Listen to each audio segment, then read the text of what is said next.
What's up, everyone? It's Drew Peoples from Peoples Collectibles. Today we've got something slightly different, the good old Yu-Gi-Oh! It is few and far between that I get any of these products. The last time I did, I forget what it's called. It was the gold packs, and you get them in like a blister thing with like 5 packs, and it's like $30 MSRP. And I had picked that up because I hadn't come across like any Pokemon or Magic that I wanted at any of the big box stores anytime recently. So I was like, you know what, fuck it, I'll try one of these. And I ended up not getting anything. So I hadn't got anything since. And I think what else? I think I got like a single pack of that from like GameStop like a year and a half ago. And there were the reprints of like Blue Eyes White Dragon, Metal Raiders, Magic Ruler. What else? Pharaonic Guardian, Pharaoh's Servant, and Dark Crisis or Invasion of Chaos.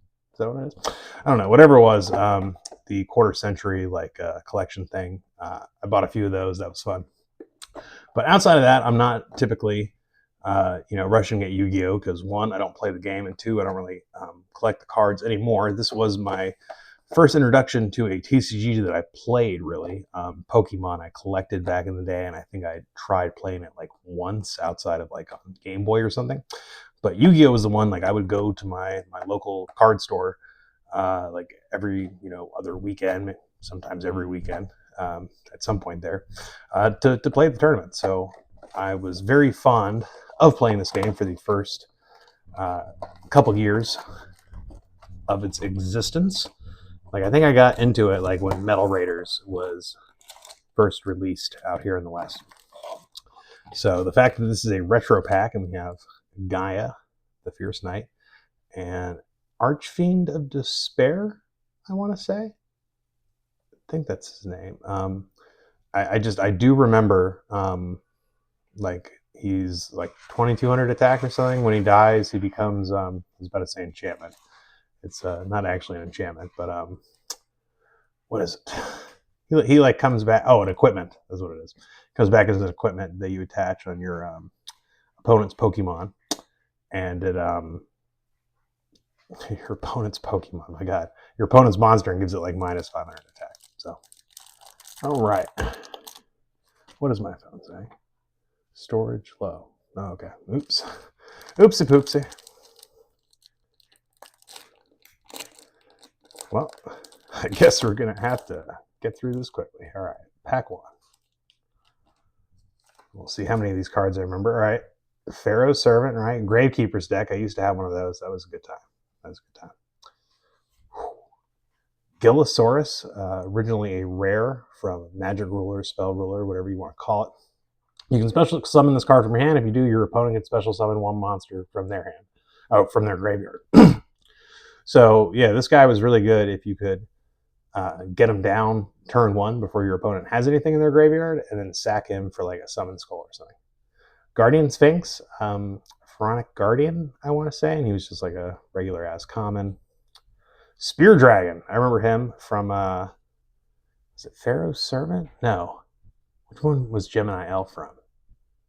Wasn't Invasion of Chaos. Whatever Gemini Elf was from, this was a super rare. And this was like, one of the best 1900 attackers back then because it also had the, I was about to say Samurai Champloo. Whoever the Samurai dude was, but the piercing effect, right? Like if they're in defense position, the difference between his attack and their defense gets hit to your opponent's face. So that was really nice. The downside, of course, to him was like Goblin Attack Force. He gets switched to defense position after attacking. So that was kind of lame. Obnoxious Celtic Guardian. I remember this being like a promo. Yeah, I'm pretty sure this was a promo card. I don't remember this being in the main sets. But I do remember this card in the artwork. This card cannot be destroyed by battle with a monster that has 1900 or more attack. Gravity Bind. That was Pharaoh's Servant. This card was great.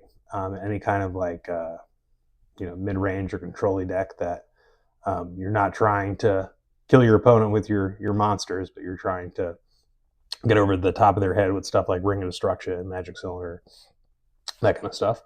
Mad Sword Beast, also magic spell ruler kind of thing, and same effect as Spear Dragon, that piercing effect. Gnome and a cross out. Oh yeah, I remember him. Was it also Pharaoh's Servant? Super rare, and yeah, destroy one face down monster removed from play. If it was a flip effect monster, remove from play all monsters with the same name from both players' decks.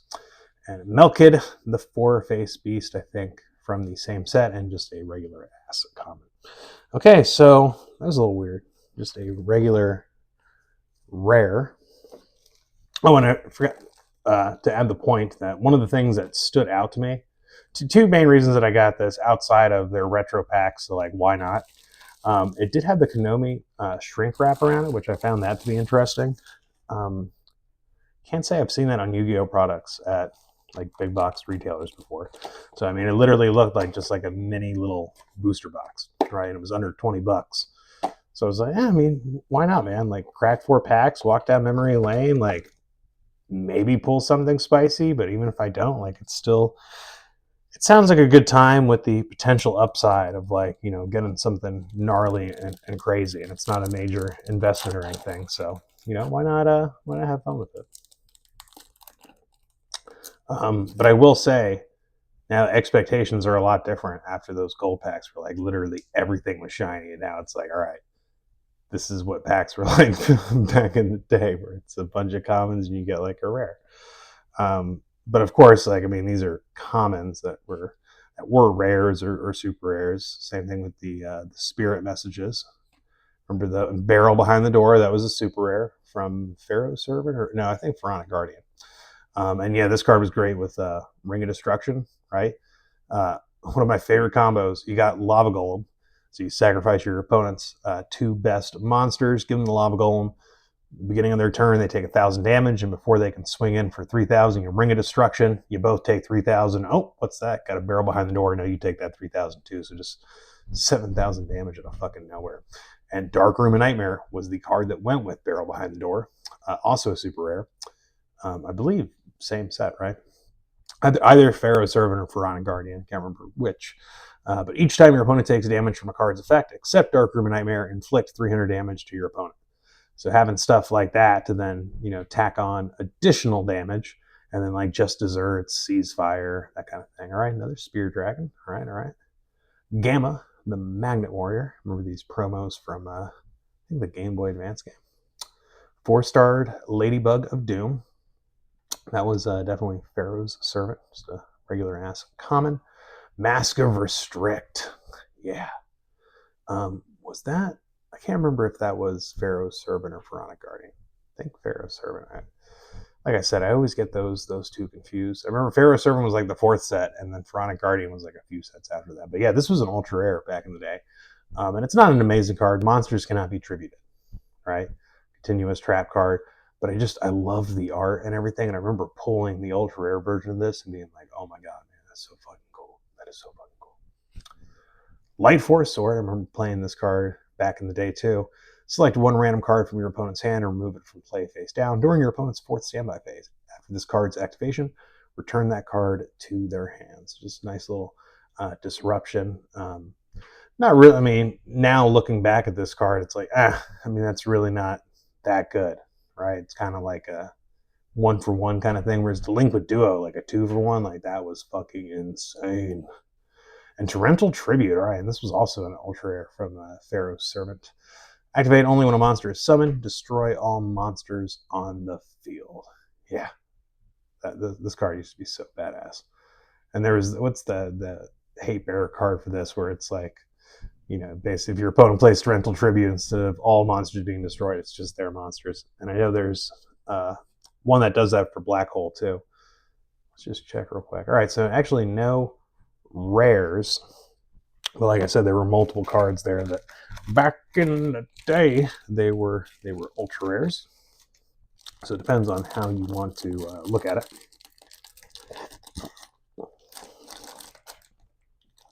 And I doubt the common version of those cards are actually worth anything. But you know, again, it is fun to take that little trippy trip down memory lane real quick. I remember playing with so many of these. Even Creature Swap, I remember trying to make this work. Each player selects one monster they control and switches control of those monsters with each other. Those monsters cannot change their battle positions for the rest of the turn. I think that was even an ultra rare like back in the day. Book of Moon. This was just a little rare dude. Pharaoh's Servant, Chronic Guardian. Again, never going to remember which one's which. Quick play card, flip one face-up monster in the field into face-down defense position. So when you had a flip effect you wanted to use again, Desk Koala, I remember, was a good one. And that same Barrel Behind the Door, Dark Room and Nightmare kind of deck. You flip up the Desk Koala, do the damage to the face, flip him face down to do it all over again. Gravekeeper's Chief. You remember this was a super rare, and him and Necro Valley were the two key cards in the Gravekeeper's deck in their initial release, right? Because I think they were both super rares, and I don't think there was anything past super rare. But his effect is you can only control one Gravekeeper's Chief. Cards in your graveyard are unaffected by Necro Valley. When this card is tribute summon, you can special summon one Gravekeeper's monster from your graveyard. Opticlops, 1800 attack. That was no joke back in the day, and he was a regular rare. I think Dark Crisis. Ooh, Jam Defender for the super rare, and I believe this was also a super rare back in the day. Not a good card, popularized by the TV series, as many cards were. And yeah, when your opponent attacks a monster you control, you can change the attack target to a revival jam you control. Like, wait, what? Yeah. And remember, like in the TV series, the whole thing was like revival jam. Like, yeah, he just keeps reviving. Where I believe the actual revival jam, you have to pay 1,000 life points to bring him back, and he has to be face. There are restrictions where in the TV show it was like, oh, you kill revival jam and he just keeps coming back. And I don't even remember how they stopped him from continuing to come back. But anyway, I mean, still an iconic card, and love to see it here.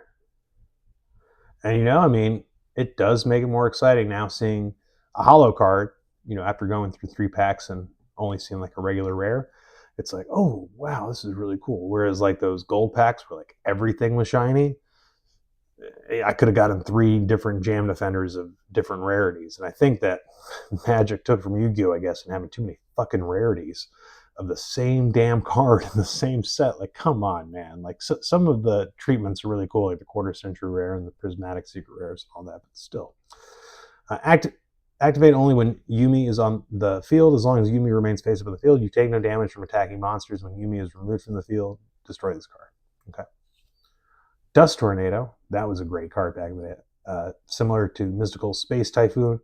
Of course, the difference being that Mystical Space, you can immediately do this. You had to wait a turn.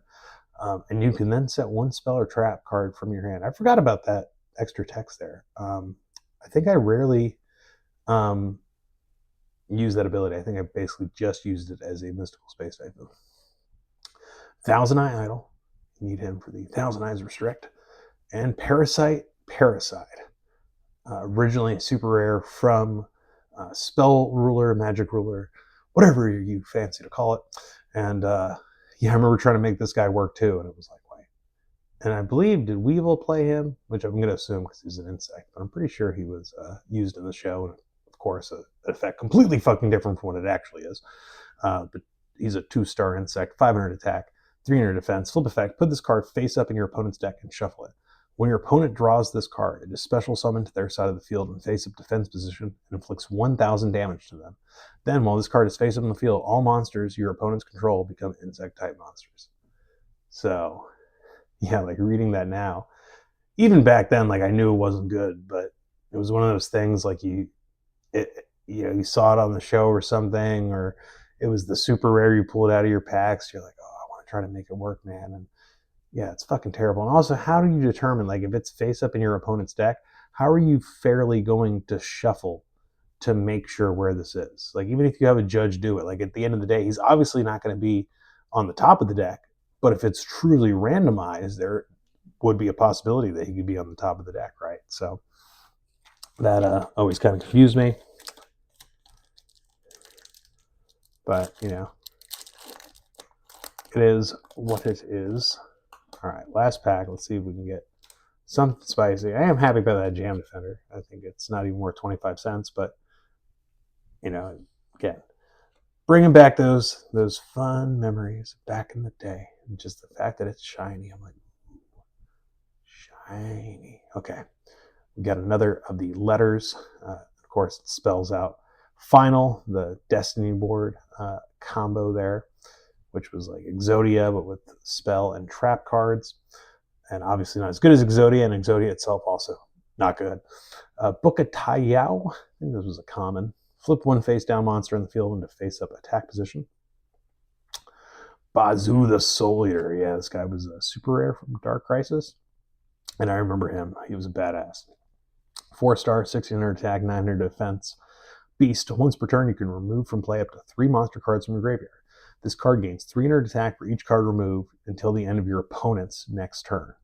Right? So the most you can make him from that ability is a 2500, just like Summon Skull, right? Which crazy for a 4-star monster. Now, of course, in order to do that, you have to exile 3 monsters from your graveyard in the first place, so you have to have them there. So not always possible, but even just having one and making them 1900, like those 1900 wasn't even very common back then. So yeah, this is such a badass card, man. Gravekeeper's Assailant, yet again, he's back. Swift Gaia, the Fierce fucking Knight. Hell yeah, man. That's dope. And I just realized these packs are not first edition. And I wonder, I'm going to go back. I had looked this up on TCG Player, right? And that was part of what helped me determine whether or not I was going to get this. And it was about 30%, or it was 50% more than what this was. Like this was $18 before tax, and then I think it was like 26 on TCG Player before tax. US, of course. If you couldn't tell from my Yankee accent, yes, I am here in the United States of AAAA. Hey, by the way, speaking of things, go read the fucking Epstein emails. Yeah. Oh, what's that? Are governments controlled by a bunch of fucking pedophiles? Who would have known, man?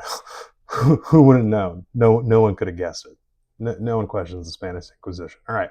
Swift Gaia, the Fierce Knight. 2300 attack, 2100 defense. If this is the only card in your hand, you can normal summon it without tributing. And I remember, I think this was a promo too, and I think in the same vein as Noxious Celtic Guard over here. It might have been from the same promo set. 2 of Yugi's classic monsters, but with a bit of a twist, right? Same stars and attack and defense values and types and everything, but they were effect monsters with little abilities added on there, right? Neither of those effects are that great, but they are better, arguably, than no effect, unless you, have something that has your vanilla creature benefit off of not having any effect. So, Magic Drain, that was always a dope card, that a Magic Jammer.